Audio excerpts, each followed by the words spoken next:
Sheesh, wow. You're definitely a pro when it comes to fighting. I'm sorry. Is it though? Are you all right? Yeah. But boy, I didn't stand a chance against you.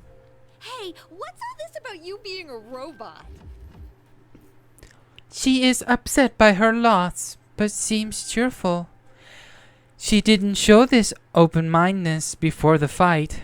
Perhaps, as with Kanji-san, I could make peace with her by... No. It is vain for me to think that is possible. Her words echo in my mind. It doesn't even count as self-sacrifice for a machine. It's just what you're programmed to do. I hate to admit it, but her observation is I may correct. seem like a ridiculous machine to you, but I'm still... Huh? I never said that. Hmm? Wait. You're not acting like you did before the fight. I'm surprised that you're a robot, but what gives? Chie-san looks stupefied. Her expression confuses me as well. She stated it clearly, yet she doesn't remember. Then something hit me. Didn't things go similarly with Kanji-san as well? Could it be that something was done to the participants? No, I should avoid drawing conclusions based solely on speculation. Besides, there is something I must do first. That reminds me. I haven't introduced myself yet. My name is Aigis.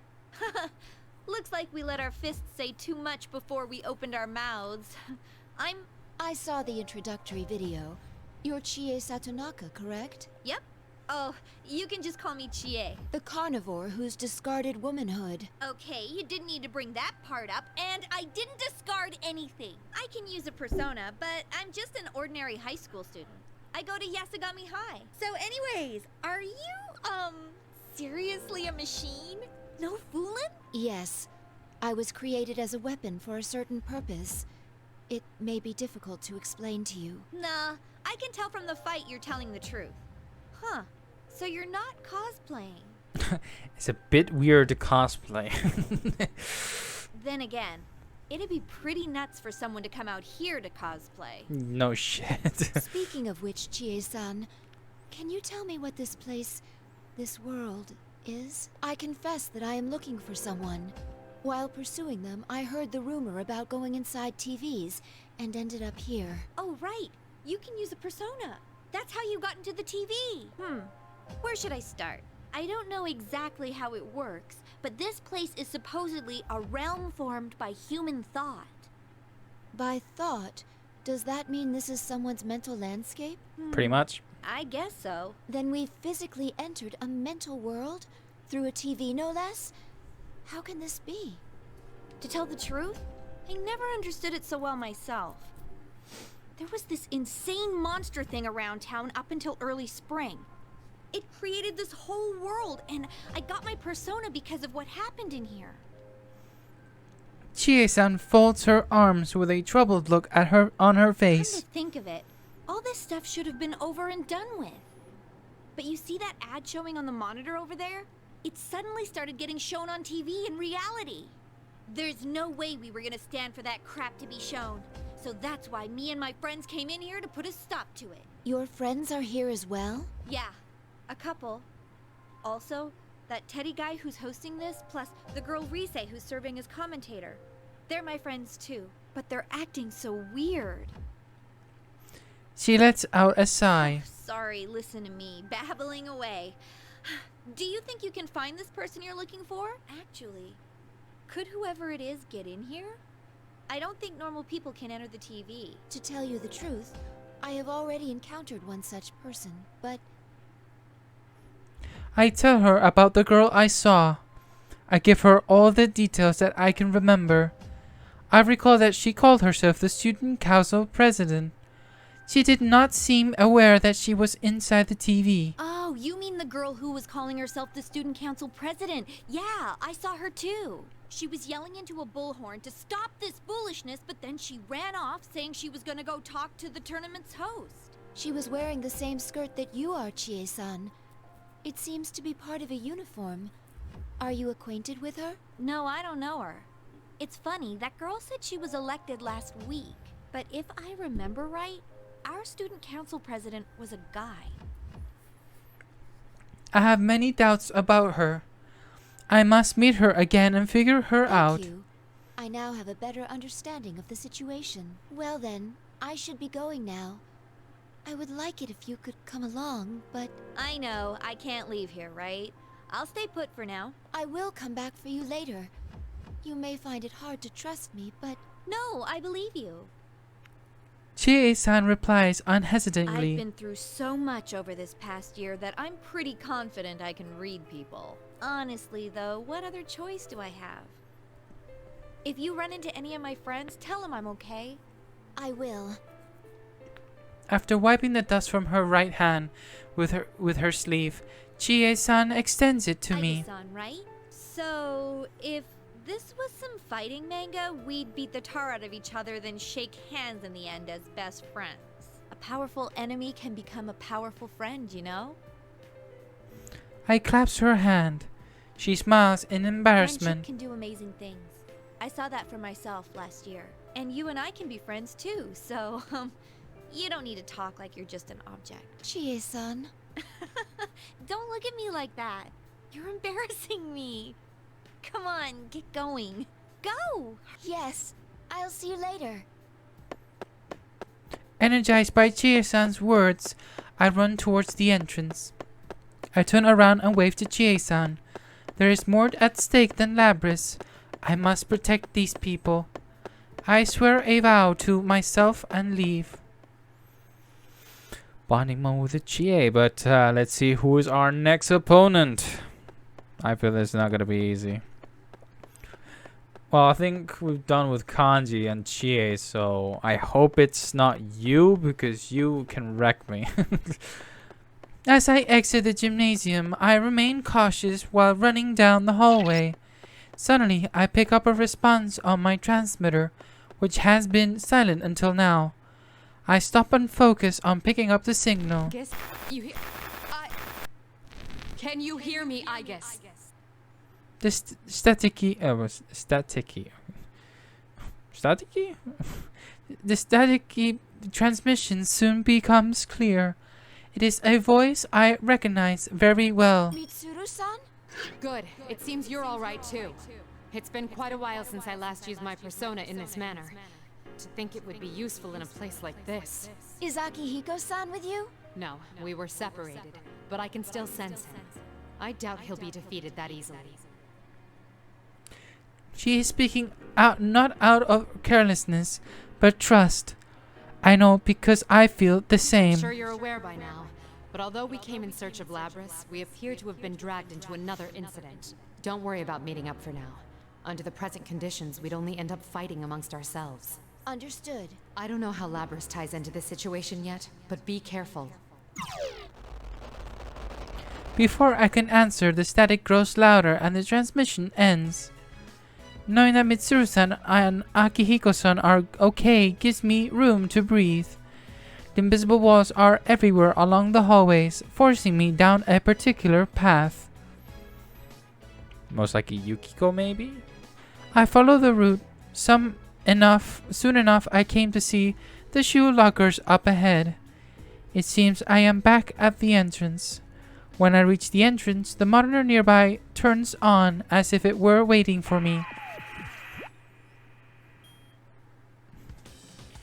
As usual, it is General Teddy. I take a defense stance. This appears to be the arena for my next battle. You're pretty good for a latecomer. Instant General Teddy appears on TV, my sensors pick up that noise again. My suspicions turns into certainty. General Teddy is doing something before the matches. Whatever it makes the opponent belligerent? Belligerent or something similar. I can assume that neither Kanji-san nor Chie-san were acting like themselves before the battle. That would explain why none of our stories were consistent afterwards. Well then, bring out the next opponent! I hear light footsteps. Oh, it's Naoto. A young man wearing his hat low arrives. Naturally, of the three of you, you're the one I encounter first. He shrugs his shoulders and pulls the brim lower. This boy was also in the promotional video. His name was Naoto Shirogane. I bring myself to high alert. He said, 3 of You you. know about us? On hearing my question, he smiles Did cynically. Mitsuru Kirijo not inform you? I don't merely know about you. I was there at the airport. The Kirijo group seems rather lax for a multinational corporation, allowing a machine to act autonomously and take command. To be frank, watching you fills me with pity. Perhaps the kindest thing to do would be to give you a merciful end. Pity? Your existence is inherently a deception, isn't it? You're a machine, and a weapon on top of that. Yet you look human. Those who meet you think you're human. You even seem to believe it yourself. I have no answer to this.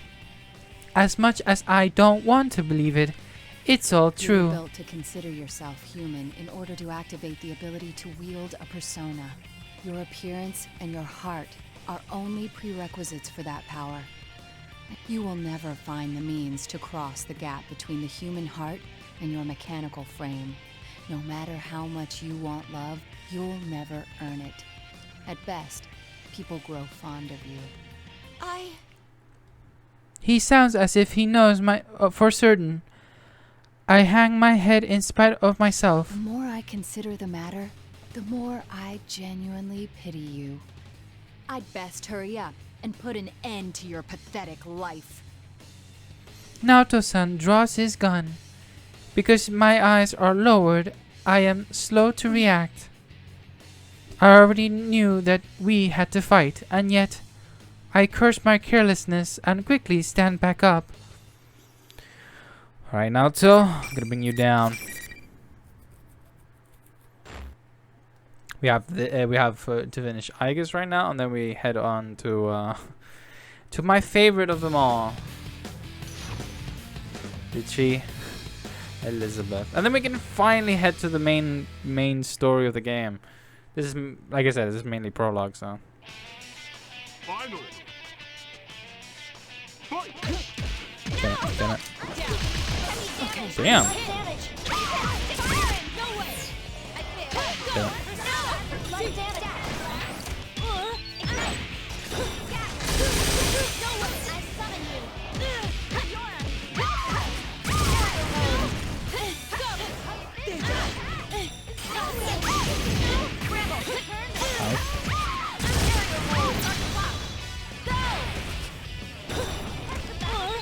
Mine. How unfortunate. Better luck next time. I like that flame wheel she does. Well, that was short. Didn't put up much of a fight there, Naoto. Naoto-san slowly gets up. There is some staggering that seems to be caused by dizziness. I watch carefully for any changes in behavior. But I am surprised by what I hear Are next. you thinking what I'm thinking? The mastermind behind this tournament may have some means of fogging our senses. Were you suspecting that as well? Yes. Seeing me nod, Naoto Then smiles. we are in agreement. Its aim appears to be to make friends fight one another, though it's a mystery to me as to why it would do such a thing. Naoto-san brushes some dust off and walks But towards the me. battle is over and the interference has been lifted. Given past examples, the pattern is clear. How about it? Why don't we talk things over? I have no objections. Naoto-san seems to understand everything. I nod my head, I am relieved. Naoto Shirogane. I work as a detective. I agreed to act as an observer for the police regarding the special cargo, met with Kirijo-san beforehand, and accompanied her to the airport. So that's how you knew about us. I recall seeing you in the introductory video along with the other competitors. They're good friends of mine. I attend Yasogami High, the same school as them. I see. So after you finished your business and returned to your hometown, that video appeared on TV. Is that correct? That's right. At least that's what I should say if I wanted to feign innocence. What? The real reason I came here is because I was tailing you. It was for a secret investigation. For who? Naturally, I cannot reveal my client or what their aims are, but I'm sure you have your own secrets to keep. But we know. What do We you know. think? We know As what long as we're in investigation the she's same holding. boat, why not cooperate? I become tense at the mention of a secret investigation, but that is not important I now. see. It would not be wise to continue to stand in each other's way in this situation. I accept Naruto-san's hand and we How shake. much do you know about this world? Your friend told me it's a realm formed by human thought. In which case, why a school? This place varies according to people's mental state. When someone enters it directly, they have a much stronger effect on it. For a normal person with no persona-based resistances, a dangerous situation will arise where their shadow goes berserk. That happened frequently in the case I was involved with last year. This false school may have something to do with it. I consider Labris. According to her specifications, she should be able to use a persona, but did this come from her mind? Why a school? And why Yasogami High School of all places? She has no prior knowledge of the place. She has never even visited Inaba. But if that girl is Labris, she undoubtedly has a heart. It is possible that something like what Naruto-san suggested could I happen. assume you have a theory already? Yes. Thank you very much. I believe I'm slowly starting to understand what's going on. I look down the path ahead, but before I go, I turn and ask Naruto-san a Would you question. mind telling me something? Why did you tell me about your secret agenda? I suppose because it wouldn't be fair otherwise. A wry smile spreads over Naruto-san's Given face. that I cannot leave here and must trust my friend's fate to you, it would be unfair to continue deceiving you. But not only that, you carry out your duties with little care for your true appearance. You and I are not on equal grounds there. My true appearance? Consider it a sign of my respect for that. I still seem to have a soft spot. Naruto-san smiles fades and she looks at me solemnly. Aika-san, I ask only one thing of you. Please save my friends. That is my intention. Thank you. I'll wait here, secure in knowing that. We nod to each other. Chie-san, Kanji-san, and Naruto-san are all so different, but they are connected by a strong bond. Knowing that fills my heart with I'm warmth. curious though. When you refer to your true appearance, do you mean the fact that you are a woman? What? Am I mistaken? Oh, Your clothing hides it, but my sensor scan shows the body measurements of a human with female proportions. What do you mean? How much can you see? Suddenly, Naruto-san loses all composure and turns red, covering her chest with her arms. What happened? I don't think I said anything to warrant such a reaction. Just then, General Teddy interrupts over the monitor. Hey, enough with the chit-chat! Hurry up and move on to the next. Would you like to know your current measurements? From top to bottom, they are... That's quite all right. Never mind little old me. Please finish that line of thought. I demand it! How did we get so off subject? If you're going to go, please hurry and leave. She yelled at me. I must have said something rude. That still happens every so often. An inchoate remark can greatly upset someone. I must keep practicing. He confirms that Igus has X-ray vision. She can, I guess, look. She can look through clothes. I climbed the stairway and noticed a silhouette in one of the classrooms. Looking carefully, it could be that student council president, Labris. I would be relieved if I had caught up to her so soon. But the hand I raised to knock on the door inadvertently stops. Wait, could she be my next opponent? She wasn't in the promotional video, but neither was I. Yet I am being forced to fight in the Grand Prix. But there's no point in worrying about that now. I cannot change the path I take nor the opponent I must face. I prepare myself and knock lightly on the door. You're that girl from before. The girl turns and notices me. I set foot in the classroom. There is no imminent interruption from General Teddy. It looks like he has no scheduled a match between us. I breathe a sigh of relief. What are you doing here? Ain't it obvious? I'm cleaning up the classroom. It's no picnic, what with people running wild and wrecking things. She takes down the chairs piled on top of each other and lines them up. After a few runs, she takes a breath. Though she is complaining, there is a gentle smile on her face. But I guess this is all in a day's work for a student council president. We'll look back on it and laugh, right? You seem like you're having fun. That's because I love my school. Even the chores are fun for me. The reason I wanted to be president is because of that. Oh, it can be rough when things get out of hand like this. But it's dangerous here. You must leave at once. Won't you come with me? She seems confused by my words and tilts her head to one What? side. You're worried about me? Hey, I'm the president. And you might not think so to look at me, but I ain't no slouch in a fight. I'll be fine. No, that's not what I mean. How should I put this? She still has no idea of the danger.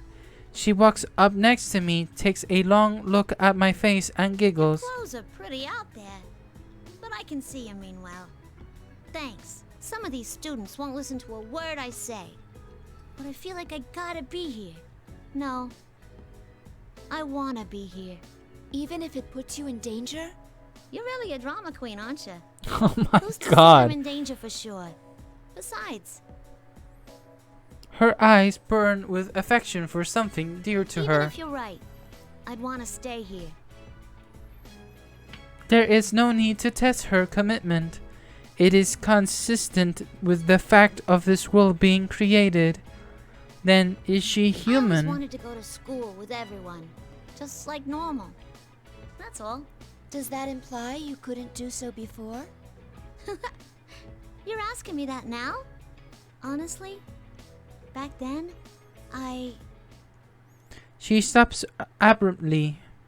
I wait patiently for her to continue, but her face twists with suffering. She puts her finger to her temple. Her knees begin to buckle. What's wrong? Weird. The past, How come it's...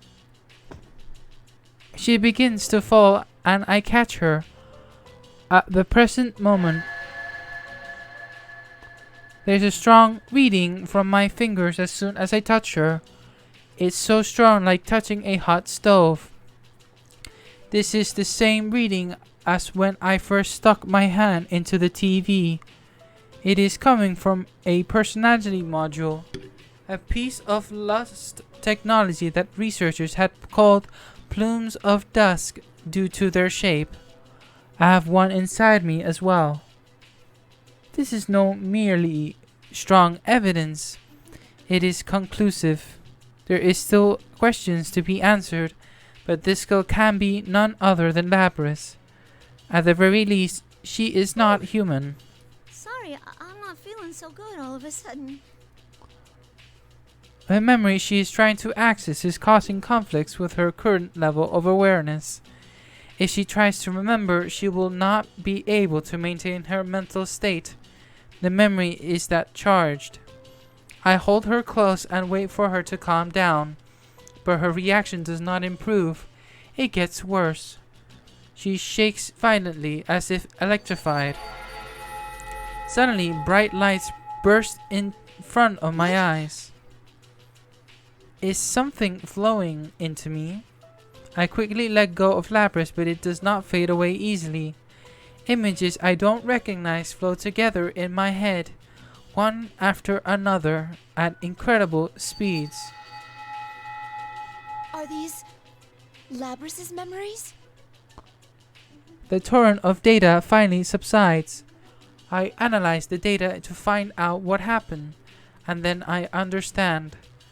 It did not flow into me. This data was already dormant inside of me. I am the last number of the Anti-Shadow Weapon Project.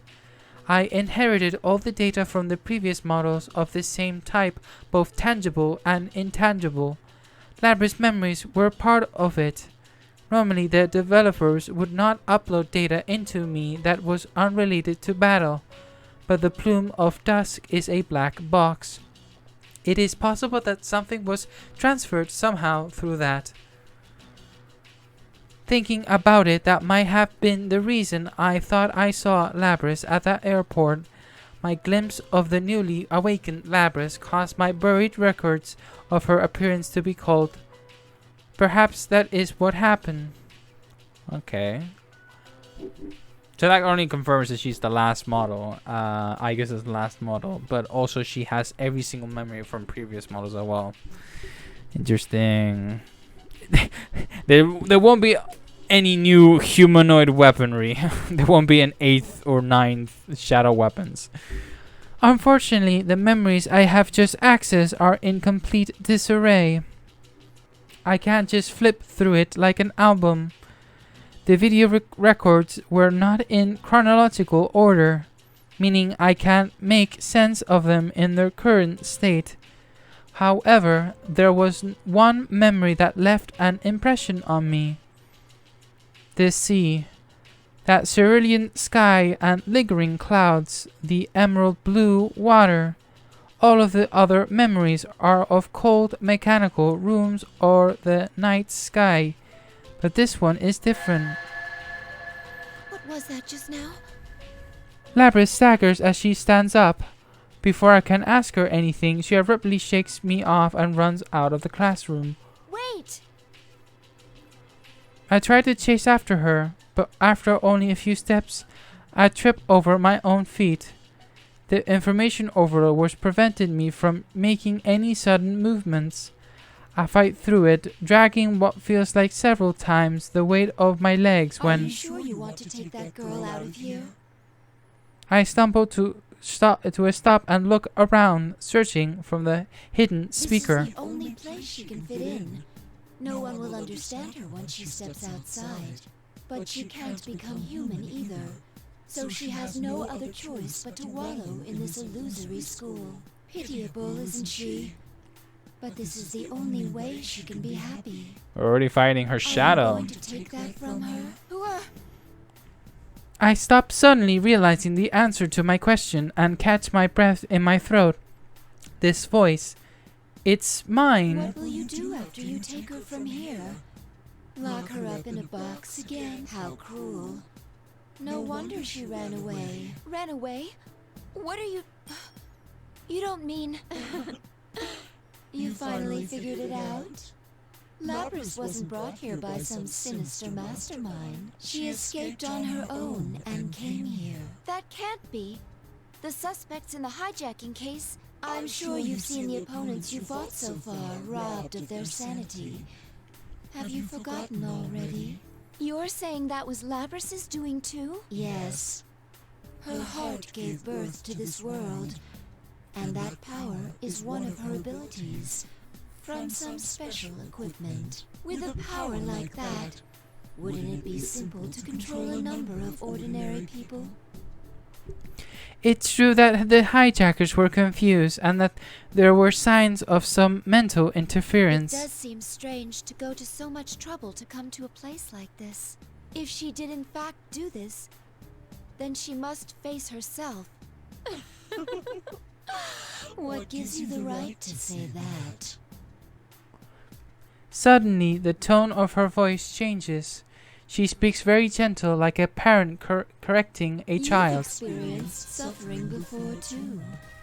It pains you to have a heart, knowing that you can never be human. Even if there was someone you considered to be worth fighting for, you can't be a real companion to them.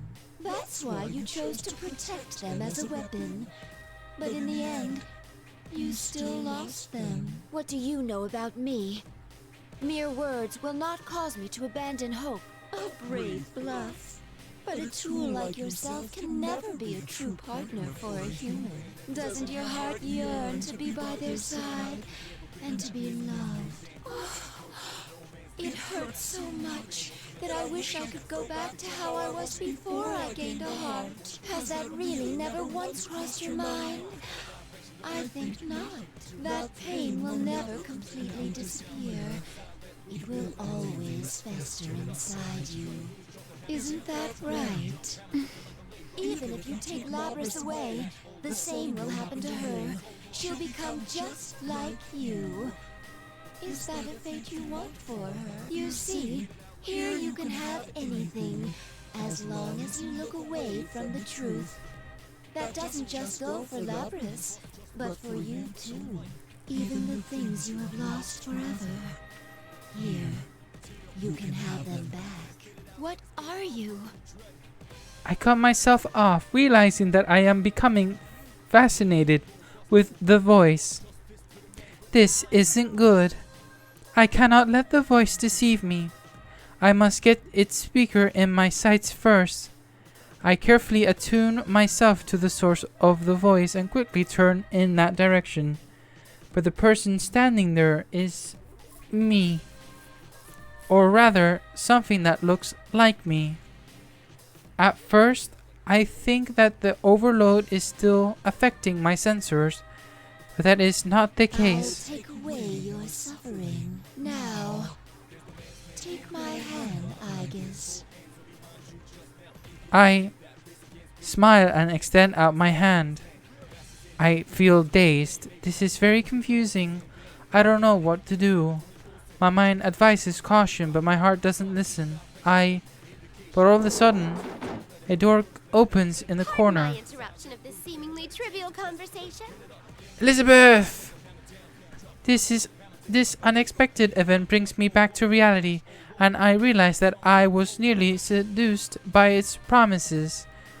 On a second look, I can see a woman beyond the doorframe. The distinctive blue dress. I recognize that attire of an elevator girl. Her name was Elizabeth Sun, I believe. But why is she here? Elizabeth walks right in and stands in the center of the room. There is nothing outwardly abnormal about her pose, but it is as imposing as a battle stance. She opens her thick leather-bound book that she smiles dauntlessly at the other me. Excuse me, but I would like a word with this lady over here. Would you mind leaving? Who are you? If you don't leave the two of us, I must resort to giving you a hearty thrashing with my book. It's a hardcover, leather-bound edition, and is quite powerful. Enough to do over 4 digits on average, I'd say. Without warning, the pages from the open book overflow with light. I don't believe this. The other me's face flinches in pain and she vanishes into thin air while spitting a curse. Is she gone now? I can no longer pick up any readings on her. The tension leaves my body and I collapse to the ground.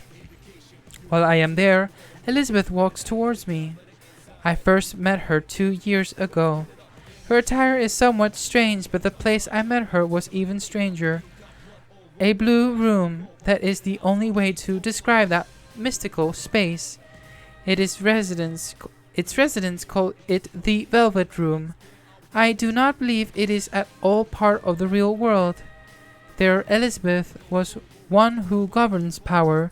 She helped me to grow spiritually by introducing me to the power of personas. I never imagined that she would leave that room, let alone that I would run into her here. Yet her appearance here has saved I'm sorry me. for that. Thank you for saving me. Did I save you? She stares straight at me, then lets out a long sigh of I was disappointment. on a journey for personal reasons, but I sensed some extraordinary powers clashing against each other and came to see what all the fuss was about, only to be met with this bitter disappointment. What? I am baffled by her candidness. Please stand. Have you already forgotten the enlightenment you gained before me once? Has it escaped your prodigious goldfish-like memory? It seems that I must once again ascertain what you are truly capable of. She speaks as if she is engaging in everyday conversation and opens her leather-bound book again. Suddenly, a murderous aura fills the area, fierce as a gust of wind. Something about me has disappointed her. I know that much. But I clearly have no time to ask her what it is. Here goes. The cards will decide your fate. Uh-oh. We might die here. We might die here. Seriously. Going up against Elizabeth, specifically the difficulty it is, we might die many times.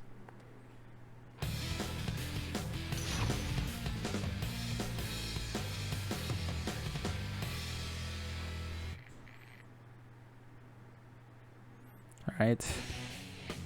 Final. Fight! Wow, everything's spinning. Impact. Huh? I'm very. You're frozen. Impact. Damn it. Damn it. Let's change things up. See. Ah. Let's damage. My turn. Let's change things up. Severe impact. Damage. Target locked. Order system ready. Save. Bramble. Let's darkness come. Ignite. Right now. Bramble. Here. Bramble. Bramble. Oh no. Imperial mode. Target locked. Go. From this moment I am charging. Please do watch your step. Attack. Damn it. Oh no. Have to hear you now. Here comes the wind. So this is your proof of growth. Oh my god. I can't believe I've done that first try. I'm telling you, Elizabeth is strong. Well done. Elizabeth stands from her kneeling position.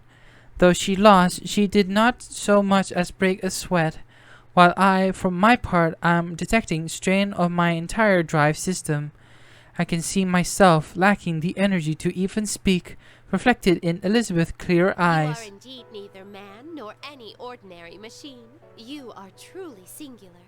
But then can anyone be said to be the same as anybody else? People anguish over the gulf between themselves and others, and the lack of any who could possibly understand. How is their situation different from yours? What defines life is not death, but bonds. That is the answer you once reached. Then take that to heart and go forth. Remember that your bonds will remain unbroken, giving you the strength to withstand any suffering. My bonds. I, too, am currently on an endless journey, but I anticipate that you will become a compatriot of mine, unbound by the limitations of time. I hope that you will not be led astray by trivial things. With that, I bid you good luck. Elizabeth bows. Oh my god. Elizabeth bows. I just kind of went normal. It's just the music and everything. It's kind of like it connects so much for me. Elizabeth bows and finally shows me her smile. Immediately after, she turns on one heel and walks towards the hallway. I suddenly remember. There are rules to this tournament delineating behavior after a match. Such parlor tricks can get stuffed. I shall be on my way. True to her word, she leaves the room with no trouble and closes the door with an exaggerated slam. Those walls were nothing to her. I mean, it's Elizabeth. She's literally one of the strongest being in the series. So, but come to think of it, Labras didn't seem subject to those rules either. Do they only apply to participants in the tournament? No. In Elizabeth's case, it simply does not matter to her. Remains a complete enigma. I find it amusing, which allows me to feel more relaxed. It may be true that this world can grant one's true desire, but I want Labras to see past herself to a world where other people matter. Even if one discards their bonds to avoid pain, all that awaits is a numb, desert-like future with no promise. I thought as she did once, so I'm sure I can understand her. I too felt the same as Labrys when I went through an incredible trying ordeal. If there's no one to reach out of her, she'll become even more trapped. As she is now, Labrys cannot escape on her own. That is because the key to extricating oneself is the realization that one is not I alone. want to form a bond with Labrys, with my sister. I want to teach her things that she cannot learn if she is alone. Saying it out loud helps to strengthen my resolve. I change my approach and focus on searching for a way to save her. Still, that thing that looked like me.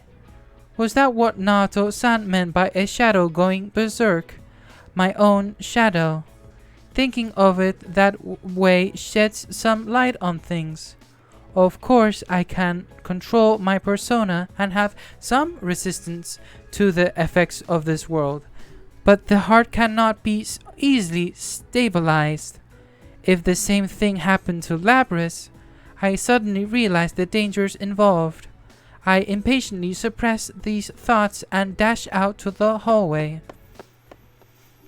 So we're going straight towards there, I guess. I mean, we did fight 4 before heading the place, so unless there is someone else like you, you Narukami.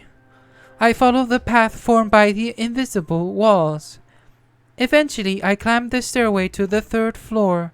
There seemed to be no walls here, allowing me to go as I please. I can tell the end is near, and so I prepare myself. Soon I stand in front of a room that has a sign outside saying "Announcement Room." The door is half open. I can sense someone inside. I cautiously press up against the door and peek through it. This is an announcement room, as the sign indicated, but the space inside is much larger than the classroom I have seen. The equipment here is also closer to that of a TV studio than what would be found in a school. On top of that, the back wall is made of glass, showing a view that is clearly not a schoolyard. Taken together, this is the first distinct sign that this is not the real world. As expected, Labrys is here, standing in the middle of the room. There is also another boy and a girl as well. That must be likely you and Rise. The girl is holding Labrys' shoulders and the boy stands in front of the pair, protecting them. Across from them is General Teddy. It seems this is the end of a line. Oh, it's Yosuke, not you. I've seen that boy's face in the video. Yosuke Hanamura-san, I believe. I am not familiar with the girl's face, but I do recognize her distinctive voice. It is the same voice that has been commentating to the fights along with General Teddy on the school PA. From the tone of the commentating, I thought she was working with General, but right now, she seems to be on Yosuke-san and Labrys' side. I recall what Chie-san told me. Chie-san said that Rise-san, was originally their friend, in which case she may actually be another victim. General Terry gives a cruel smile, squints his eyes and speaks. What a shame. You gave it a try, but there's no way anyone would understand you. Huh? General Teddy's voice and tone have undergone a remarkable change. Listening closely, this voice is... so it finally reveals its true form. At least one of them has to understand how I feel. Isn't that what you thought? The important part is that it's all your fault. That's not true. You still refuse to remember? Look at me. And stop deluding yourself. Or should we have another cutscene of revealing its true form, being the shadow. I am the true self. Now we switch to the true self. Now we switch to Labrys, showing her, delusional, getting rid of the delusion of her real form. No way. She has my face. But the face is the only thing that is the same. The rest of her body is covered in metal. There is no doubt that it is man-made. Labris let out a short scream and backs up. I'm not like that! Calm down. It's just taking that form to agitate you. Yosuke is frantically trying to calm Labris down. It's just taking that form to agitate you. That's what he says, but is that really the case? I have my own suspicions. No! Taking that form, huh? Well, you have a point. I do have the power to confuse people's senses. Warp what they're seeing. Twist what they're hearing. That's how you made my senpai fight each other. Of the things you're seeing right now, which do you think is real and which is fake? The former General Teddy. No. Labris' shadow breaks out into a grin. Labris, meanwhile, is cringing in fear as she holds onto Yosuke's sleeve. No. I'm not like you. I'm human, aren't I? Huh? What do you mean? I can see that Yosuke does not know about how to answer the sudden question. How did I come to have these special powers? Why, it's because I have them. With that, the shadow snaps its fingers. At once, static like that on a poorly turned TV starts appearing around Labris and slowly envelops her. I enhance my vision. Nothing is happening to Labris' body. It was my own vision that was clouded, or had been until now. Soon after the noise dissipates, an human-looking girl is standing in her place. A robot? Yeah, we know this. Metallic arms and legs extend from her uniform. Thrusters on her back spread like wings. It's just as I thought. Her body is identical to that of the shadow in front of her. Look, that's what she really looks like. It's her who's been deceiving you all from the start. Not only you, but herself too. She really thinks that she's a human living a normal life at school. To reinforce her make-believe is real, she prevented herself from accessing any memories that could contradict that. She even sealed away her own name. No! Stop! Why are you doing this? Kindly hurry up and remember me. Remember yourself. It's pretty rude of you to even forget your own name. No! I don't want to remember! Huh. Is that so? Looks like you still need an extra push. The shadow grins evilly and swings the enormous axe at Labris, or actually at Yosuke-san. Before the axe can complete its arc, I am already in action. I must intervene. Neither Labris, in shock at seeing her true form, nor Yosuke-san or Rise-san are prepared for that attack. What the? Now that is what I like to call a fight. True mechanical. I mean, this would bring back a lot of memories to Labris. Maybe not the good kind. I deflect the strike with the metallic part of my arm. It was heavier than I anticipated. The battle axe is a giant lump of metal that blocks most of my vision. Huh? Wait, you're a robot too? I turn my head to Labris and look straight into her shocked eyes. You must remember, that is the only way the future will open up to you. You must accept it, no matter how painful it may be. I tell her her name in a clear voice. Her official name, which includes something no human has. A model number. Your true name is 5th generation anti-shadow suppression weapon. Labris.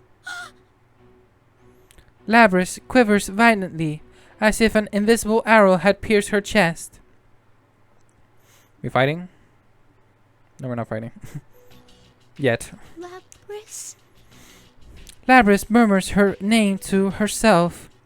Her head hangs lifelessly as she stares at her mechanical limbs. The shock slowly drains from her pale face, replaced with bitter comprehension. Across from us, the shadow glares at me with a piercing, menacing stare. You can't be. I am the same as you. 7th generation anti-shadow suppression weapon. Aegis, I am the model that came after you. Are you here to seize her? I won't let you! Not when I'm almost free. The shadow turns to its double and cries out impatiently. Or do you want to be caught and locked in a cramped little box again? Her eyes wander in search of something to settle on and eventually fixate on Yosuke-kun. My god, I'm losing. I'm gonna lose my voice today. But he is still in shock, unable to speak in the heat of the moment. That moment of silence is enough to shatter any hope of a peaceful resolution.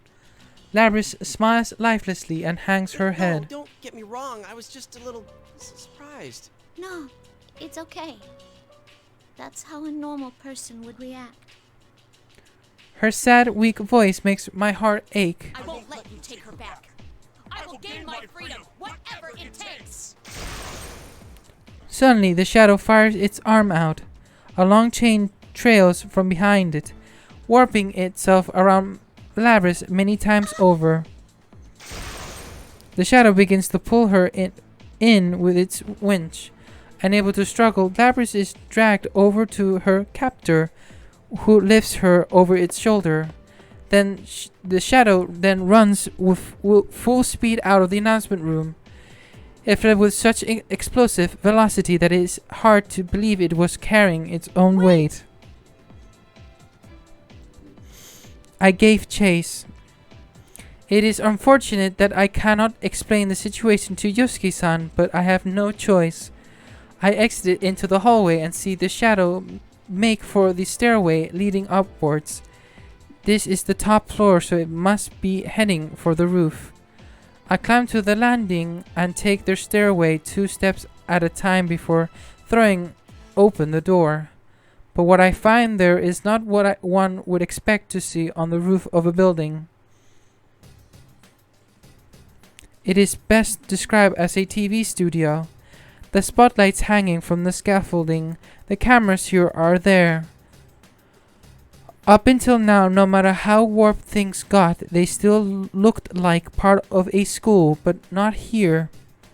What is this place? Just then, the door behind me slams open and a boy comes running out, breathing hard. That is Yukon. Okay, never mind. It is Yosuke-san. I am perplexed. Why did he chase after us? There is no one here who would warrant leaving his friend Rise-san's side. Suddenly, the area is shrouded in a menacing aura. The shadow appears. It is still carrying Labrys over its shoulder. Labrys shouldn't be unconscious, but she isn't showing any sign of resistance. Pests. Too bad for you. The Grand Prix is still on. Have fun wasting time fighting each other. Hey, wait! As soon as Yosuke-san turns around to give chase, he runs up against something. I try stretching out my hand. Just as I thought, there is an invisible wall. Though it wasn't here when I climb up the stairs. The only door back into the school is the one beyond the wall. In other words, we are trapped. Yosuke-san hangs his head in shame and looks at me awkwardly. I guess this means we have to fight. Sorry, I feel like I got in your way. I came here without thinking and fell right into the enemy's trap. I'm sure that's what he's thinking. But as I see it, it isn't Yosuke-san who should be apologizing. I'm also sorry for all this. Huh? We are the ones ultimately responsible for this incident. I am sorry to have dragged you all into it. If your friends are safe, I would suggest you evacuate at once. But in these circumstances, I must go after her. There's no need for you to take the blame. I mean, I feel the same about wanting to go after her. Why? I'm not sure this concerns you. I promised I'd protect her. I couldn't back her up when she needed me the most. So, I want to apologize and actually keep my promise this time. I feel like I can't leave her alone right now.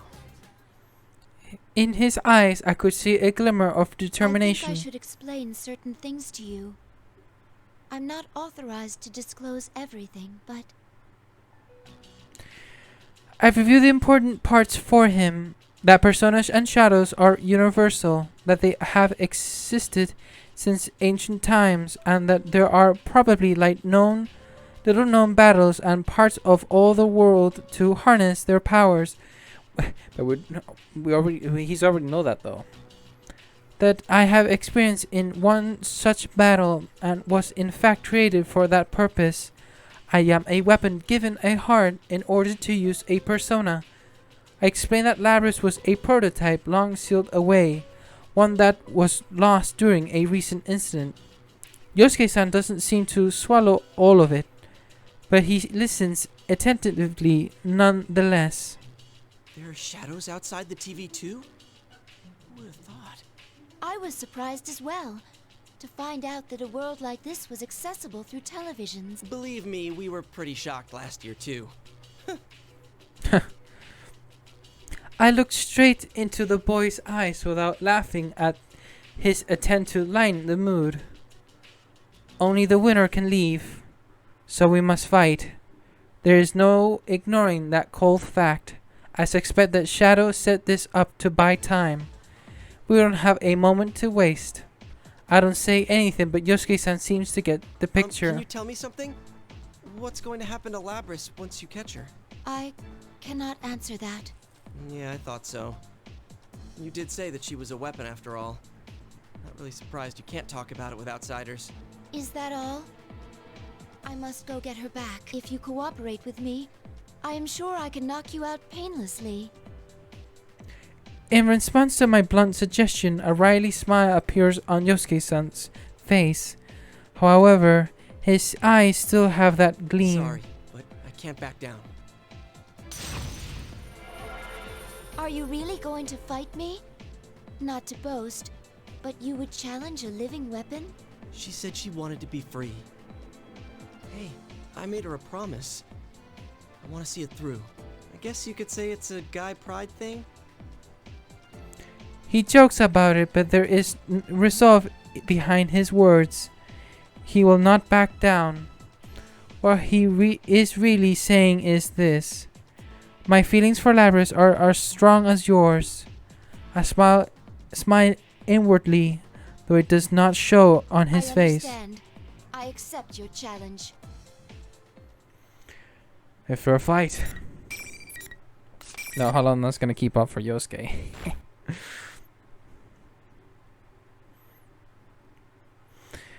Yosuke, my man. He ain't gonna survive that long.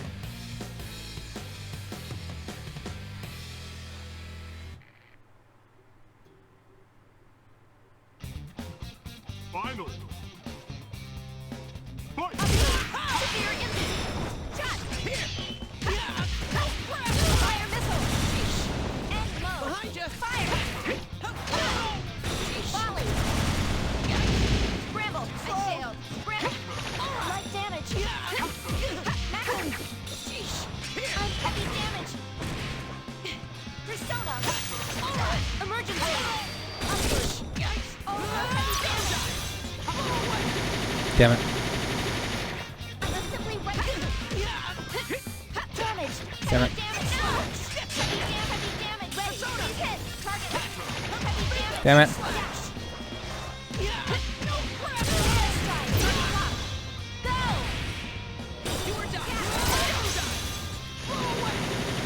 Don't kill me. No escape! No! Speed took over me. Did she? Yosuke was too fast. But I can fix that. I can fix that quick right now. Final. Damn it.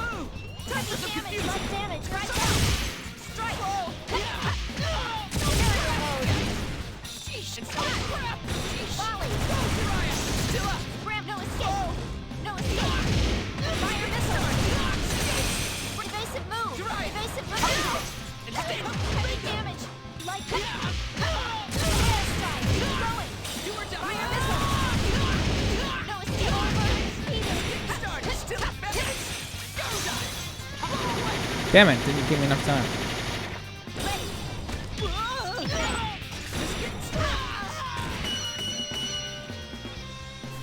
I gave him my last hit.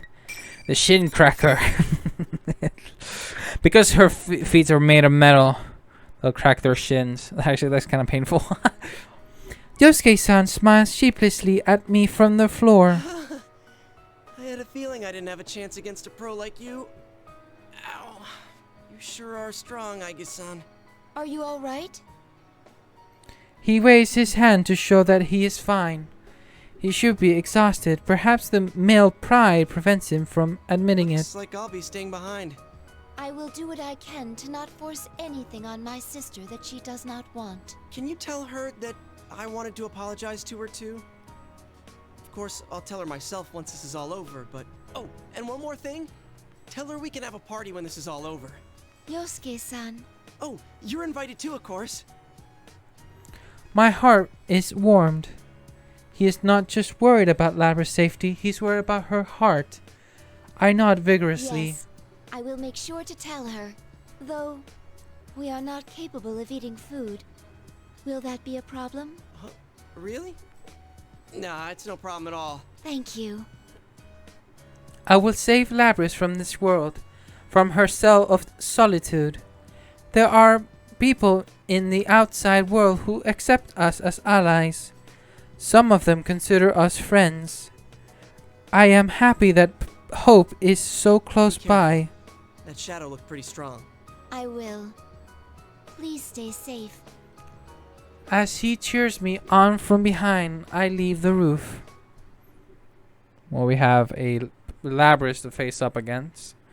And we have a potential Shadow Aegis or a another Labris fight. As soon as I re-enter the school, I can sense the shadow's presence without needing to scan for it. I follow the presence back to the announcement room. What could be waiting for me this time? I slowly open the door, wary of an attack. But the room is quiet. No ambush comes. I step inside. Both versions of Labris are facing each other further into the room. I quickly step between the two, shielding Labris from her shadow. But the shadow does not seem alarmed. It spins its axe idly. I had a feeling you'd be the one to come. Was Yosuke-kun a tough opponent? As it finishes the sentence, its axe stops. I brace myself in anticipation of an attack, but the shadow simply smiles brutally. Just as you thought. The real party begins now. Just as the words sink in, I hear a sound simultaneously. The heavy sound of air being sliced behind me. I lunge to the left solely on reflexes. A battle axe slams into the ground where I had been only milliseconds ago. What? Sister! Oh, so close. Shock spreads across my face. Labris takes a combat stance with her battle axe. Her wet eyes focus on me. She has chosen to fight for the Unreal School. Is this what you really want? What else is there for me? Labris sounds redesigned in her reply. I have no answer for her. My heart aches as if it was cut by a razor. Finally come to this. Sister versus sister. Let the battle begin! The shadow jeers at me with delight. I do not have the presence of mind to deliver a rejoinder. The battle about to play out is straight from the worst case scenario I had envisioned. The very person I hoped to save, my sister, I must defeat her with my own hands.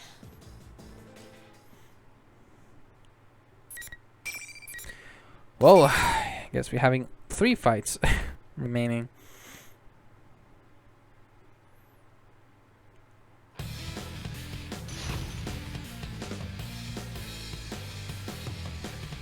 So here we need to definitely be careful. Final. Fight.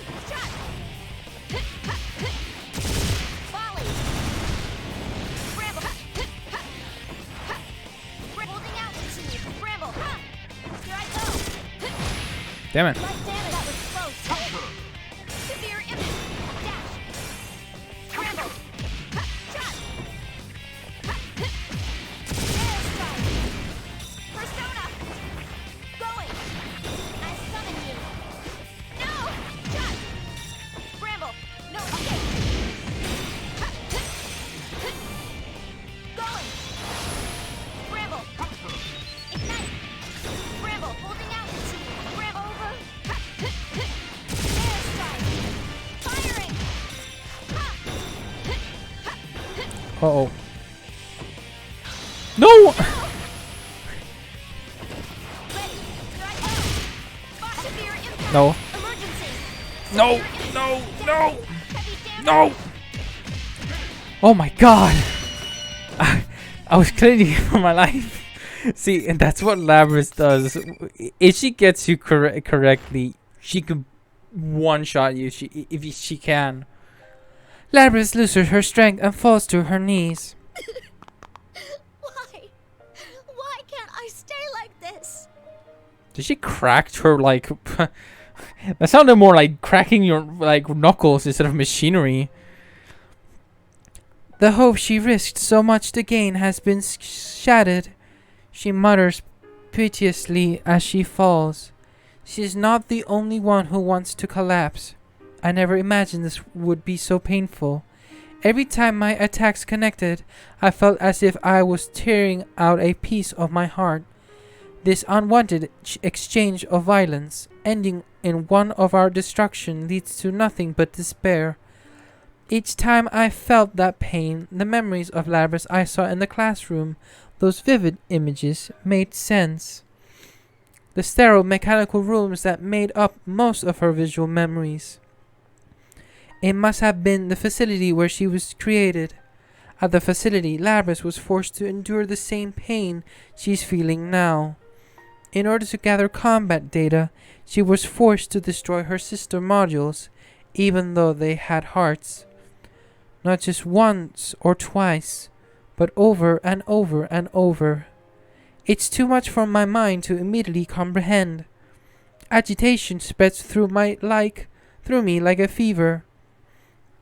I clutch my chest. I knew that you couldn't beat her. The shadow, in contrast, is completely nonchalant. Wow, you really didn't have any qualms about attacking her. Deep down, you must really want to make them suffer, don't you? Oh, sorry. You want the everyday boys and girls to experience what you had to go through.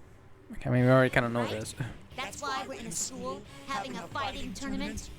You want to see close friends fight for their lives against each other. You want to make them understand. That ain't true. But it was no use.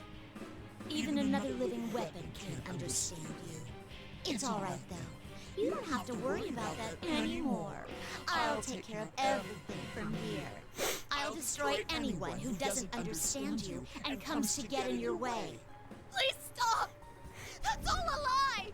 You're not me. Well, I'm prepared. Finally, you finally said it. I'm finally free. The shadow's eyes start to glow, full of life.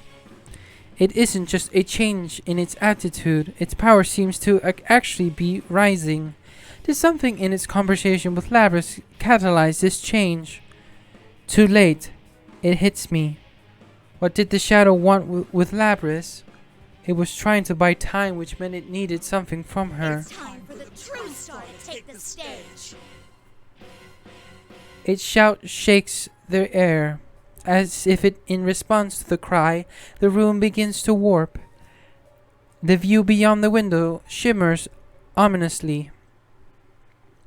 We see the change. We see Labrys, Shadow Labrys with Asterios.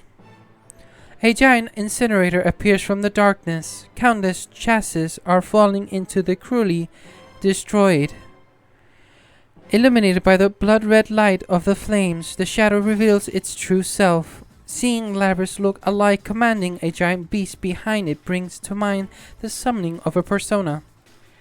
I run over to Labrys and stand her listless body up. I will be needing that trash anymore. Now you have free will. Sort of. It seems that the shadow has accomplished its goal with Labrys. I was forced to fight my sister for this purpose. I clenched my teeth at my own slowness to comprehend. Let's get started, shall we? This isn't just for Labrys. This is the enemy, the fate of anyone not a human. It seems that I must take responsibility for this. Alright, we're getting straight towards it. No funny business.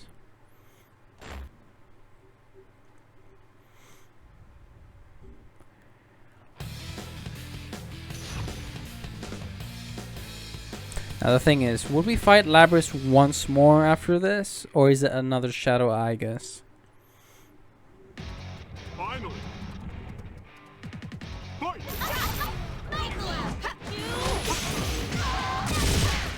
No escape! No escape!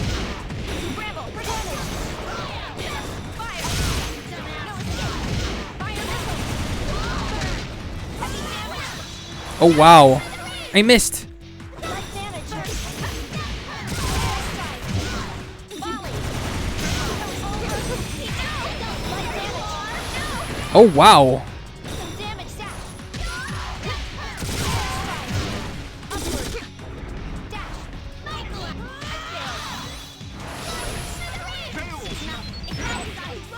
There we go.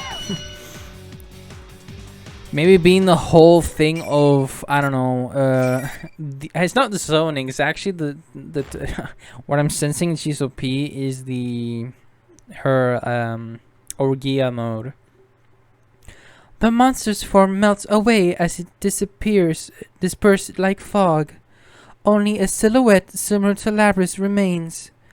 It falls to its knees, having no will to resist I anymore. somehow pulled through. Our turn to face the real Are you Labrys. alright? She is conscious and seems to have no major damage. All that remains to be tested is her Please will. listen. I have a message for you. From Yosuke-san. He said that he is sorry for promising to help you and being unable to support you when you needed it most. Additionally, he said that he would be throwing a party later. You are invited, of course. You're lying. If that is what you think, you can ask him yourself later. Now please, stand up. I lend her my shoulder and prop her up. She follows my lead, but her legs are still shaking. How come this happened? I didn't want to hurt anyone or make them suffer. I know. That was a shadow going berserk. Not everything it said reflects your true feelings. I had a similar experience, actually. My other self was on the verge of going berserk. It told me there was an innate contradiction in having a heart, but not being human, preventing me from truly protecting others. Wasn't that tough to listen to? Yes, of course. Then how can you stand it? How are you still acting like everything's fine? I'm fine right now, but I'm sure I will suffer that pain again someday. Very probably, as long as I am myself. It will never go away as long as I live. It won't. Then what can I do but give up? What am I supposed to do? We'll be alright, as long as we have friends. Labrys opens her eyes. It was Oh, when you oh were my god. alone that you suffered I'm having a most. stroke. I'm sure of it. If you do not give up on reaching out to others, you will surely find someone who understands. Or maybe... As I say this, I can hear voices from outside. They are calling our names. The voice grows closer and closer, and eventually, one of the doors fly open. Hey, there you are! Thank goodness. Are you two okay? You seem to have the matter in hand. Kanji-san and Rise-san arrive shortly after. Now that the shadow has been defeated, the invisible walls trapping them have disappeared. There are some faces new to me as well. As I recall from the video, they are Yu Narukami-san and Yukiko Amagi-san. There was also a costume that looked like a General Teddy. This must be the real Teddy that Chie-san mentioned. The resemblance is strong, but this one is so charming it's hard to hate him. Aww. Everyone has considerate words for Labrys. My heart is filled with warmth. They could have ignored us outsiders and escaped, but they didn't. They were truly worried about us and came running. All of them. I addressed Labrys, who is looking back and forth between me and them with a perplexed look. It might be more accurate to say that those who understand you are already here. Of course, I want to understand you as well. Please talk to me whenever you want. Tell me about your memories, even if you have to take them one at a time. Labrys sinks deep in thought, then looks at me again. I nod silently.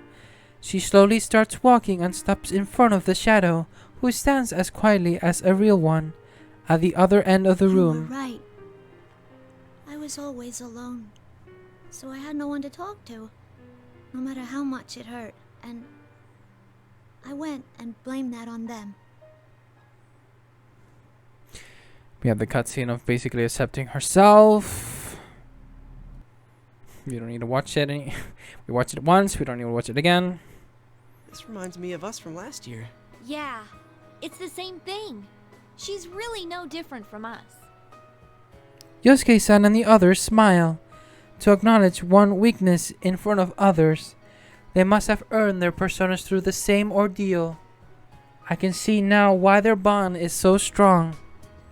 The tension in the air evaporates, just as Labrys' expression softens. A familiar voice comes from behind. Is that Labrys? Everyone turns to look at a newcomer. Mitsuru-san, Akihiko-san, you're all right. Of course we are. I run toward them. Neither of them appear to be injured.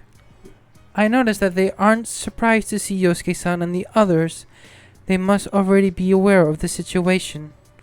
On the other hand, everyone else is surprised. Who are these people and what the hell are they wearing? Oh man, a dude storming across the battlefield in just a cape? I am all about that. Oh my god, Chie. I'd say you've got good taste. Seriously? Labrys grabs weakly at my arm. Don't worry. I smile and nod. She still bites her lip in anxiety, but she is no longer afraid of everything. You're Labrys, correct? Labrys simply nods in response to Mitsuru-san's questions as she walks up. There is a moment of silence. Mitsuru-san's sigh of relief breaks Glad it. you're safe. Labrys smiles back awkwardly. The look on her face helps dispel the tension in Yosuke-san and his friends. Mitsuru-san noticed this as well. I step forward alongside Mitsuru-san to introduce ourselves and show our appreciation.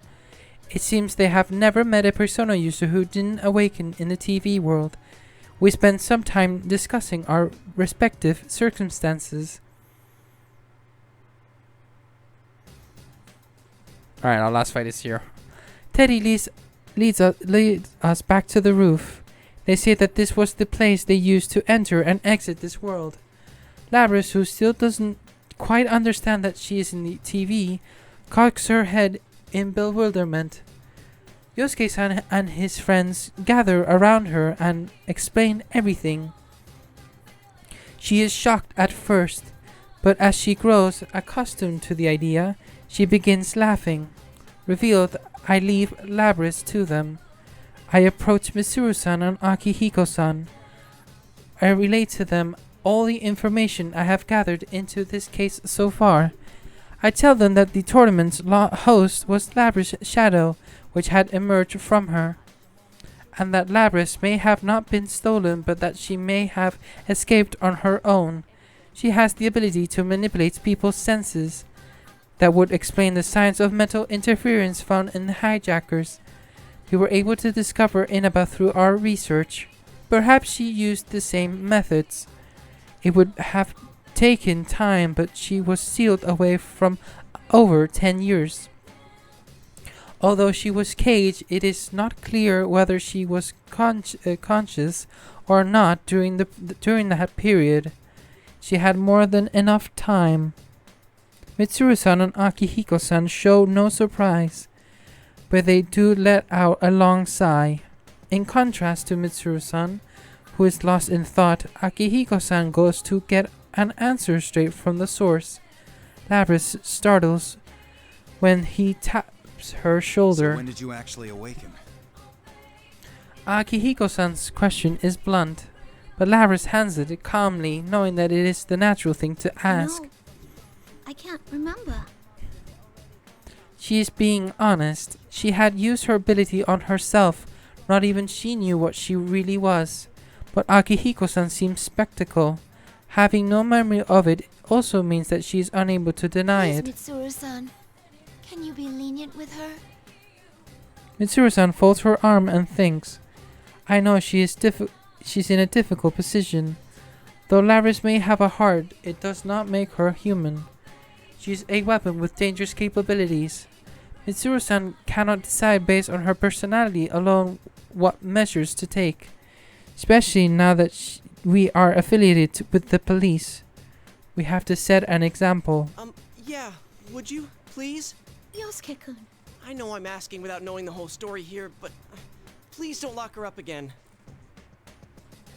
Even his friends seem surprised by his outburst, but soon enough they are all giving Mitsuru-san the same pleading look. Mitsuru-san winces before giving a wry smile. Well, I hadn't intended to seal her away again to begin with. Mitsuru-san! Seriously? Did you hear that? It should be a walk in the park compared to the challenge of sending Aigis to school. She has no intention of locking her away. The smile on Mitsuru-san's face confirms that much. Thank you so much. How about if we go outside?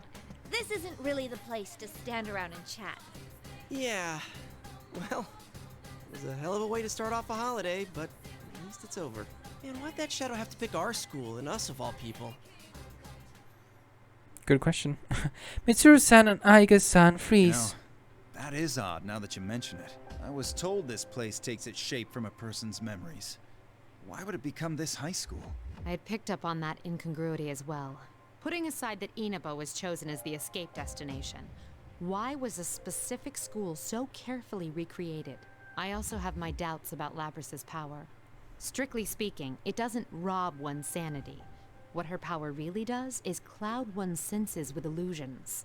I'm not sure that would have been enough to control those hijackers so completely. Hey, Lapras. Akihiko-san calls out to Lapras again. But she's hacked, we know that it's true thing, yada yada yada. The instant he puts his hand on her shoulder, she twitches. Hey, what's the matter? Lapras abruptly leaps backwards. Everyone is baffled to see her white body flying over the heads. Stay back, everyone! Akihiko-san is the first to realize the danger and yells a warning to others. Sister? Lapras stands there emotionlessly. Slowly, her hand reaches for the battle axe on her back. Tension fills the air. Why? The blade of the axe is pointed towards me. I do not comprehend. What's going on? As I stand there confused, Lapras lowers her stance, readying herself for battle. I open my mouth to try to persuade her, but I can't. There is no time. Lapras now has the use of her persona. She will be stronger than before.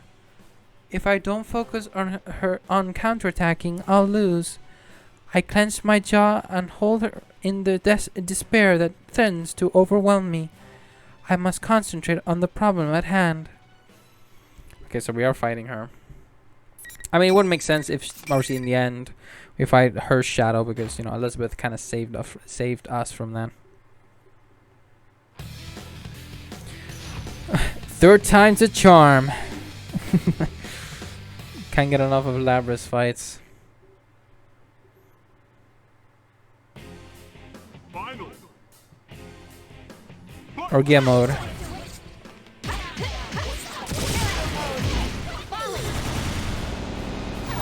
altitude, Bramble, heavy damn severe Damn it. Maximum speed. Heavy damage. No. Light damage. Scram. No.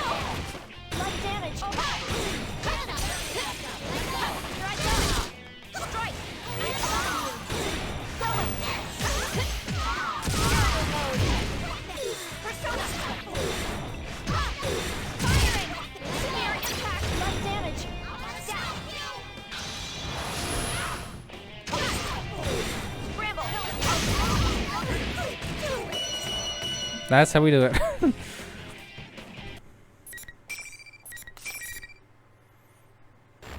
That's pretty much it, I think.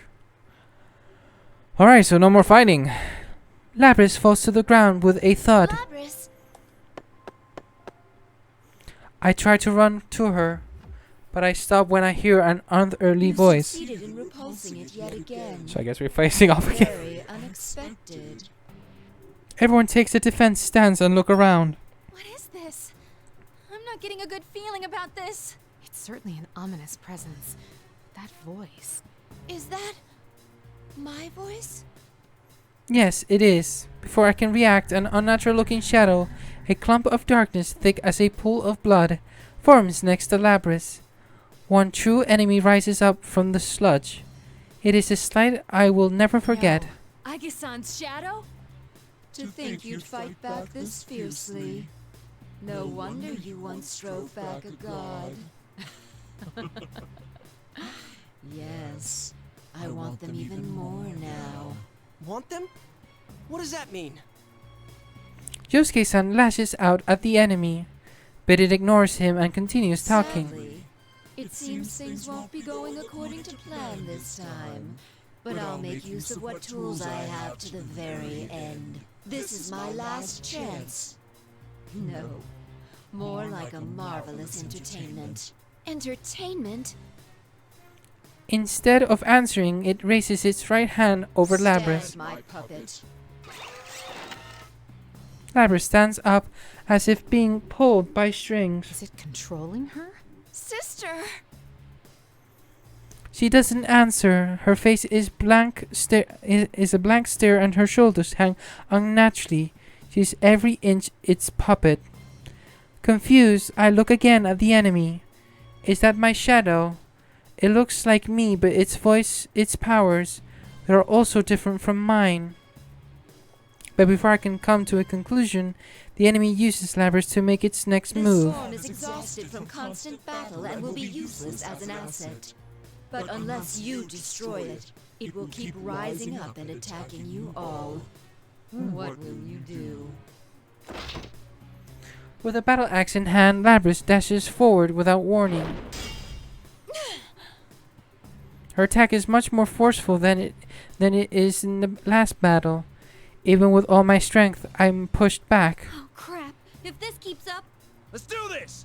Takemika! Wait! Don't interfere! What? Please! I clench my teeth. Labrys is under that thing's control and ignoring her own limits. And she is already damaged and exhausted from the previous battle. If we all attack, we might be able to contain her, but she could be destroyed in the process. May you suffer and curse your fate. Relinquish? Personas and shadows are one and the same.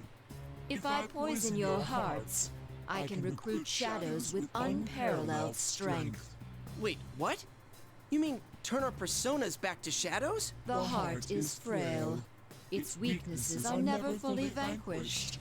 Given the opportunity, it can betray you and return to darkness. Old wounds that you thought you had overcome, opened once again.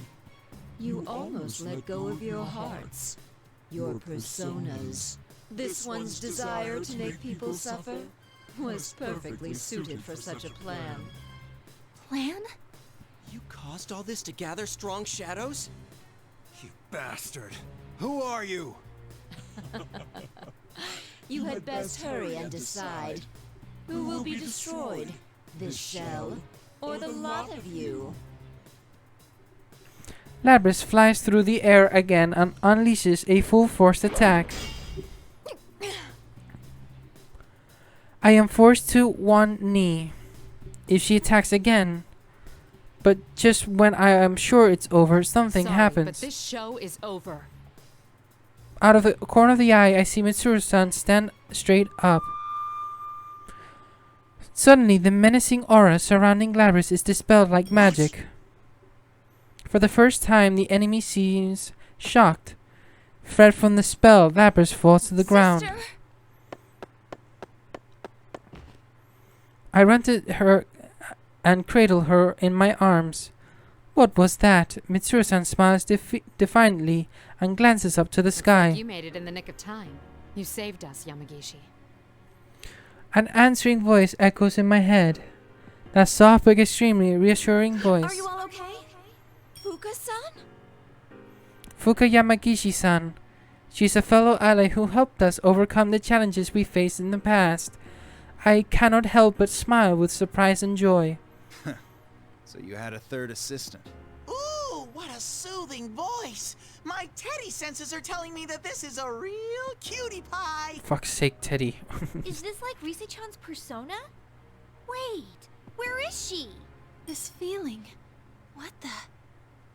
Rise-san opens her eyes and looks up. It's not coming from in here. Whoever it is out there. Seriously? She can use hers in the real world? That's amazing. Even before I ask, Fuka-san tells me what I want to know. The enemy is just mimicking your appearance. It's not actually a part of you. Very impressive to guess correctly from such a long distance away. Mitsuru-san stares at the enemy in shock.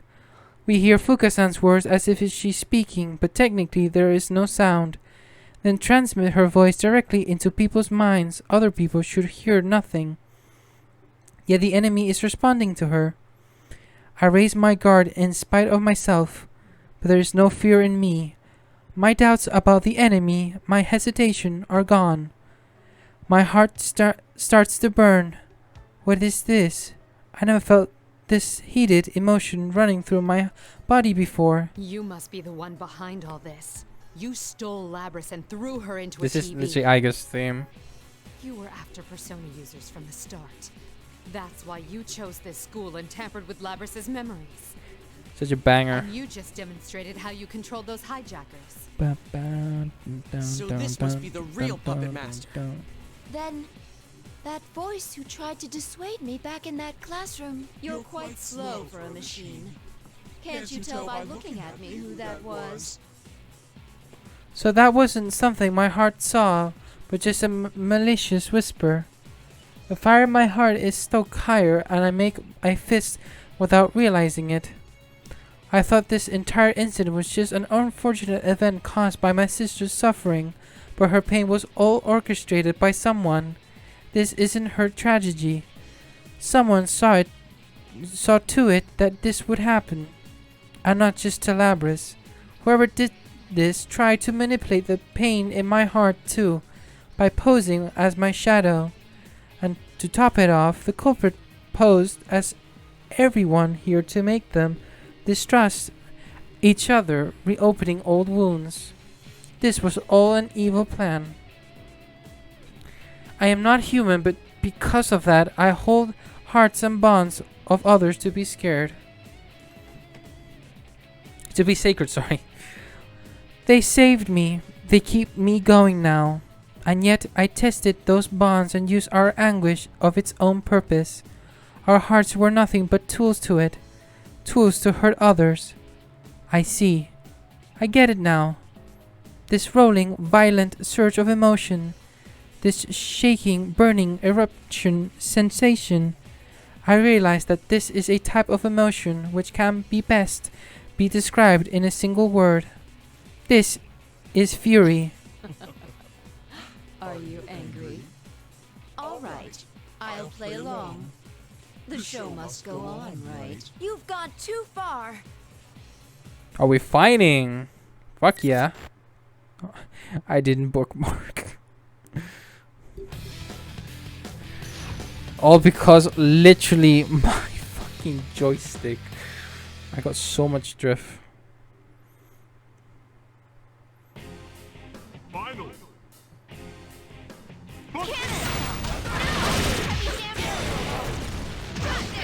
I'll Damn.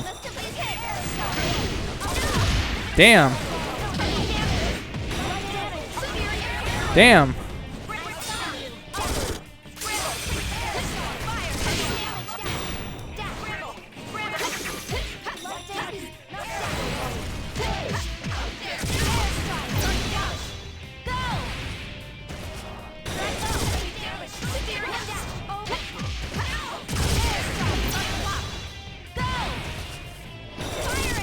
No. No. I didn't expect a full-on combo there. Rematch. Got a bookmark now.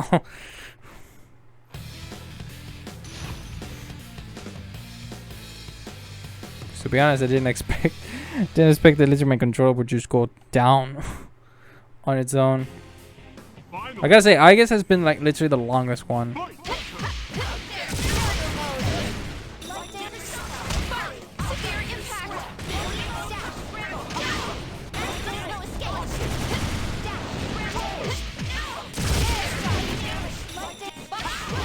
Damn it.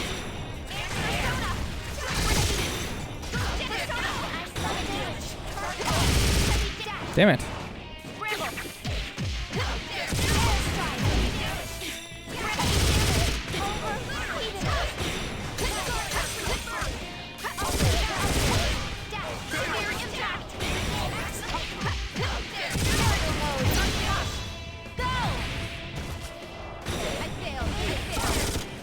Come on. No. No. No. There we go. Grab. I just wanted to grab. Mine. There we go. And then we've truly finished with it. This thing shaped like me falls to the ground on its knees. But it gets right back up with an awkward, jerking motion and lets out an insane laugh. This smile on his face, contrasted with its damaged limb, has the eeriness of a clown. This is fine with me. Good enough for my purposes that I confirmed you have enough power to meet my expectations. Good enough, my ass. Those are the words of a sore loser. This is only a temporary form. I doubted there'd be any meaning in changing my appearance. But sure enough, it made for a very enjoyable game. All that irritates me is having to feign cooperation with that foolish human until I obtain the one true vessel. That foolish human. An odd choice of words. It would seem to imply not only that it is not human, but also that it is working with a human to carry out its crimes. I will see you in another guise next time. Just wait until then.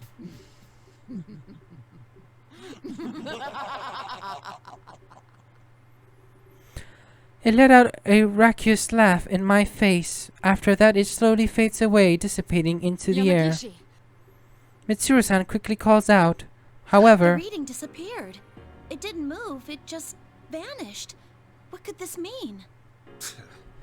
Back to square one again. Akihiko-san lets out a heavy sigh. Sheesh. It even had to exit on a lame, evil laugh. Another guise, huh? Don't even think about coming around here again! Should we put up some talismans? I've got a lot left over from when we were putting them up in our inn. Well, even if it shows up again, it'll get double the pain we gave it this time. Who could it be, though? How did it know about our personas? That aside, it sure had a sneaky way of doing things. This is twice I've been kidnapped into the TV world, you know. Twice! Their irritation is obvious, and it's only natural. They were toyed with too, and they do not take Labra's treatment well. But I cannot encourage them to settle the score. Akihiko-san apparently thinks the same Don't worry thing. about it. We'll handle things from here. Wait, but it kinda said it was still after us. Of course. You should be aware that the enemy is out there. Akihiko only means that there is no need to abandon your lives to pursue it. We will do our best to ensure that no harm comes to you. That is, after all, our duty. But... Guys, let's leave this to them. You can... Are you serious? They're right that we need to go back for now. You look beat. Yusan, aware of the situation, speaks out. Perhaps he sensed our dilemma. I'm sorry, everyone. He nods and looks at Yosuke-san, who reluctantly gives up. Their ability to communicate through eye contact only proves the strength of their bond. Alrighty, attention please! The trip doesn't end until we get out of the TV! Dude, we were in the middle of a conversation. And what's this about a trip? You really gave us a scare disappearing like that. And this isn't the first time either. It's not my fault! Or should I actually sponsor the next Miss Inaba? Don't even think about it. Chie-san's fist is still shaking with anger after impacting Teddy at full strength. There are times where you should give it your all because it's your friend. Ah, a beautiful friendship it is. I comprehend. Beating the crap out of your friends does truly show your emotions. After everyone calms down, we finally move on to the main subject. We all gather on this roof in order to leave this world. After getting everyone's attention, Teddy makes a few narcissistic remarks and clicks his heels. Then, like a magic trick at a party, some old TVs appear in a puff of smoke. What are you doing with this ancient TV? Hang on, where'd you even get this? It's a Teddy Vision! You can get out from here! That's like the third or fourth time I lost count. The amount of times I've heard that. This TV is our escape route? Can we really fit inside? Ooh, are you a little too front-loaded to fit? In that case, I wouldn't mind helping you squeeze through. You're even worse than before, you know that? Chie-san and Yosuke-san jump in without hesitation, showing how used to it they are. Seeing that, Akihiko-san and Mitsuru-san shrug and follow suit. Labyrinth stares as everyone gets sucked into the TV one by one. But she doesn't look scared. Her eyes are actually bright as she glances this way. I can't help but smile at that. She doesn't need my permission to do anything. I tell her to go ahead and she dives in head first with a giant grin. Although, she just smacked her head against the TV. Just as I thought. Oh, the wings. Okay, makes sense. Just as I thought, her wings don't fit as she gets caught on the screen. I burst into laughter to see her legs sticking out of the TV, kicking wildly. I take off the unit on her back, and she instantly gets sucked into the TV. I wonder if she landed safely. As the last one left, I turn around and take a final look. It doesn't feel like it, but it's only been a few hours since we entered the TV, and only 3 days since the hijacking. It was a horrible nightmare, but at the same time, I met some good people. But most importantly, it isn't over. The true test may be still to come. I push my toes in and slip into the TV. Everyone made it back out safely.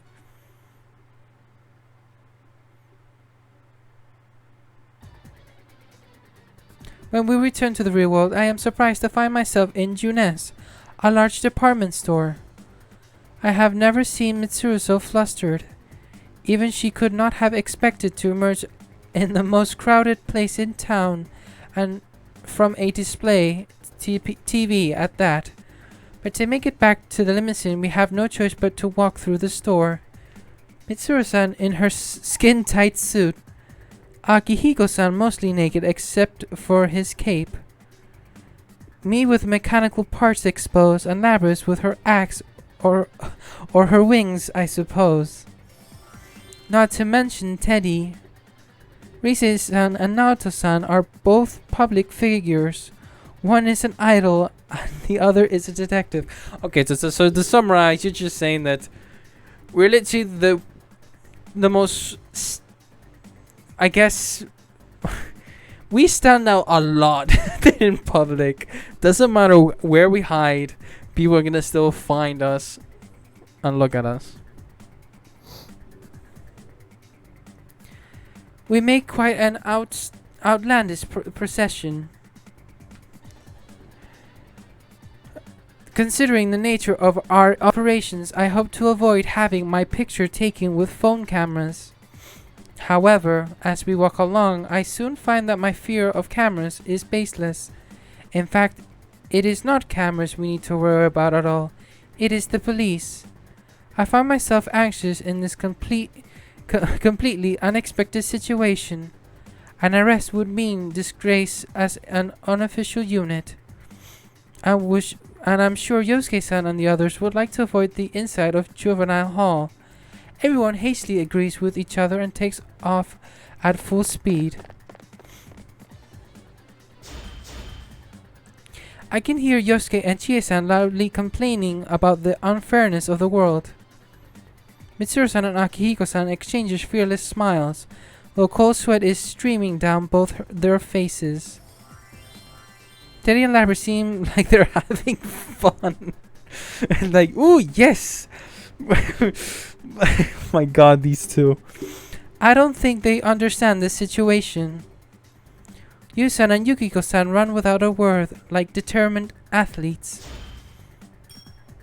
Kanji-san tries to turn and fight every so often. Fuck say Kanji. With Naruto-san having to stop each other. Oh my god. Sorry about that. Rise-san switches on her cell phone to find an alarming number of missed calls, which seems to be the bigger problem for her. In the end, our parting with Yasogami High School students concludes with a brief goodbye as we all scatter like birds.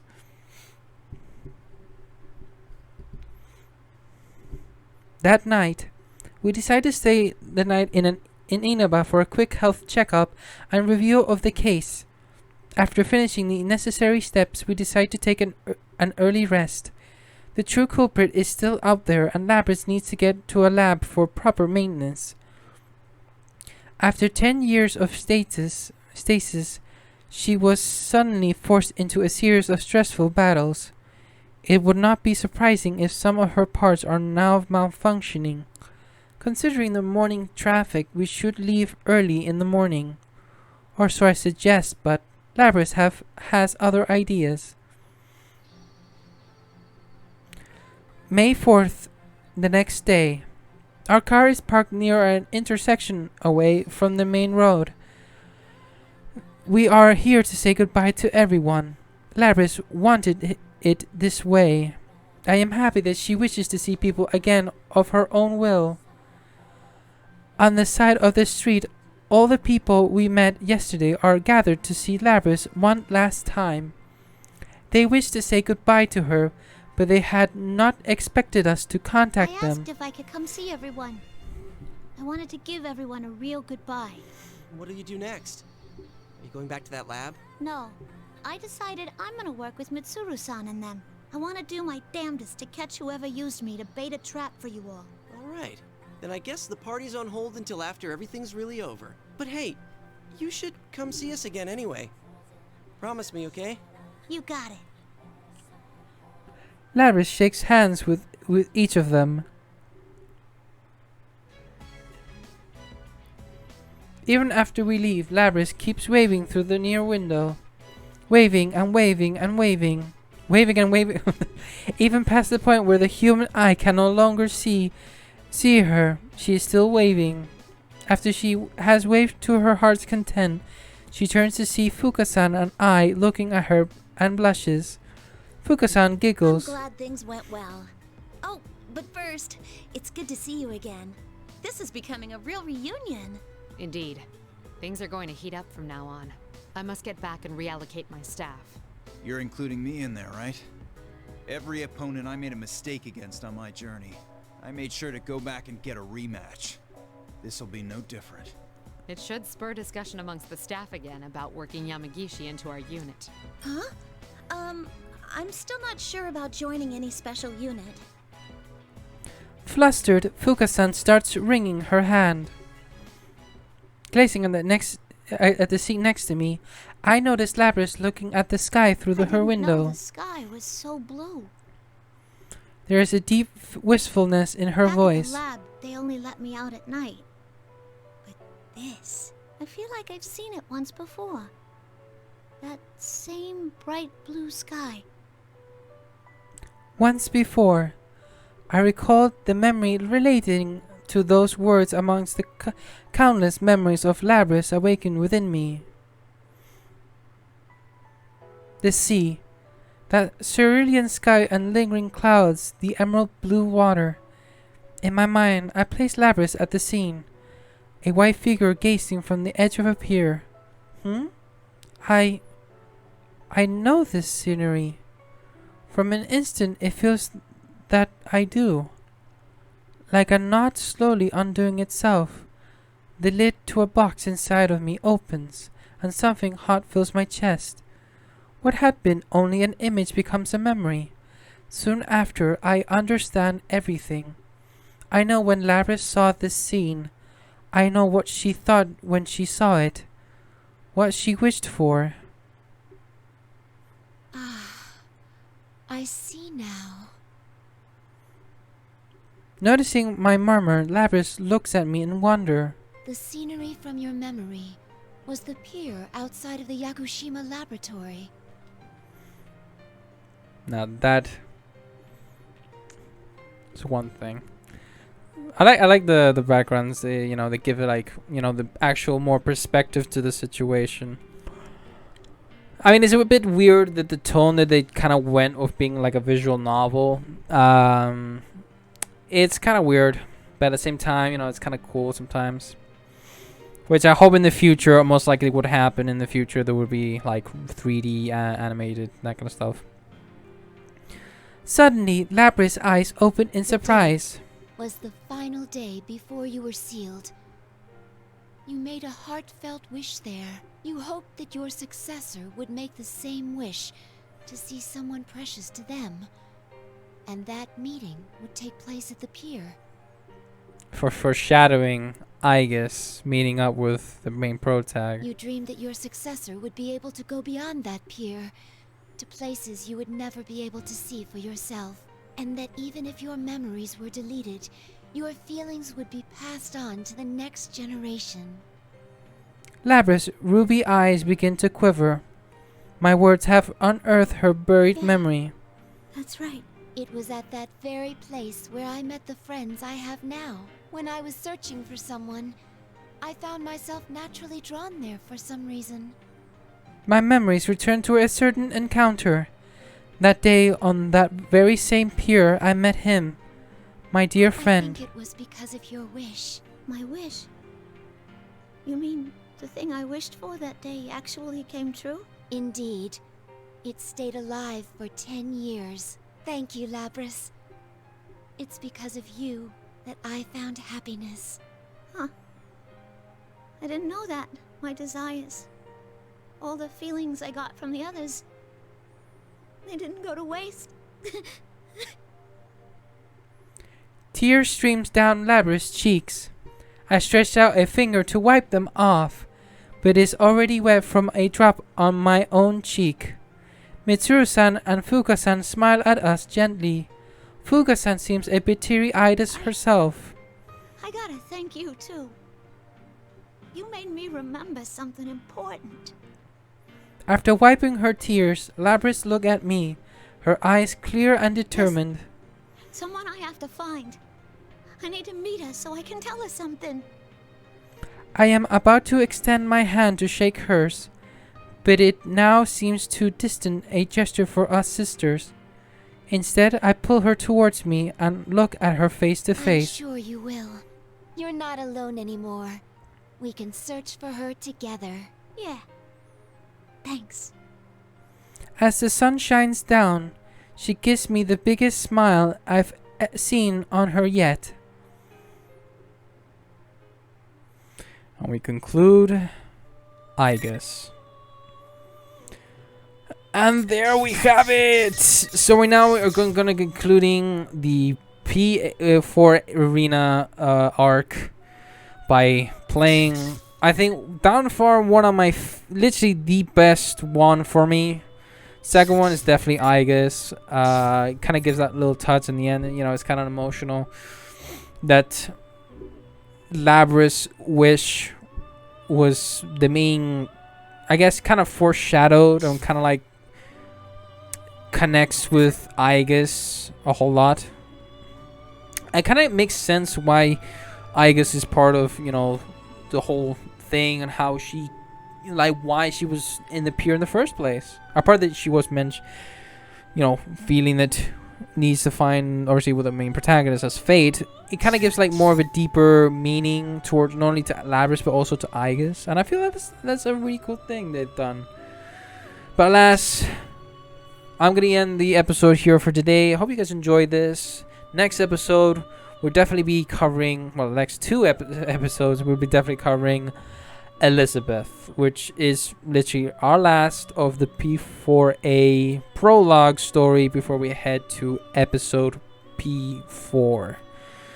So anyways, guys, I hope you guys enjoy this. Leave a like and subscribe if you're new, and I'll see you guys in the next one. Till then, peace out.